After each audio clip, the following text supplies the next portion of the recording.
দীর্ঘ প্রতীক্ষার পর দুপুর 2টো নাগাদ মালদা এসে পৌঁছানেন তৃণমূলের সর্বভারতীয় সাধারণ সম্পাদক তথা সাংসদ অভিষেক ব্যানার্জি। জেলা ক্রীড়া সংস্থার সংলগ্ন মাঠে হেলিকপ্টার থেকে নেমে সরাসরি কনভয় নিয়ে সাংসদ অভিষেক ব্যানার্জি পৌঁছে যান পুরাতন মালদা ব্লকের শাহাপুর এলাকার একটি বেসরকারি হোটেলে। শুক্রবার দুপুরে তৃণমূলের জেলার মোট 121 জন প্রতিনিধির সঙ্গে অভ্যন্তরীণ বৈঠকে সামিল হয়েছেন সাংসদ অভিষেক ব্যানার্জি। এই বৈঠকে উপস্থিত হয়েছেন মালদার 2 বিধায়ক তথা রাজ্যের 2 মন্ত্রী সাবিনা ইয়াসমিন, তাজমুল হোসেন, দলের জেলা সভাপতি তথা বিধায়ক আব্দুর রহিম বক্সি, তৃণমূল পরিচালিত মালদা জেলা পরিষদের সভাধিপতি লিপিকা বর্মন ঘোষ।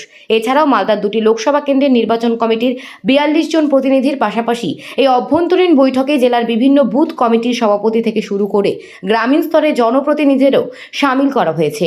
এই বৈঠকের মাধ্যমে সাংসদ আগামী দিনে মালদার 2টি লোকসভা কেন্দ্রের নির্বাচনী রণকৌশল ঠিক করবেন বলে দলীয় সূত্রে খবর।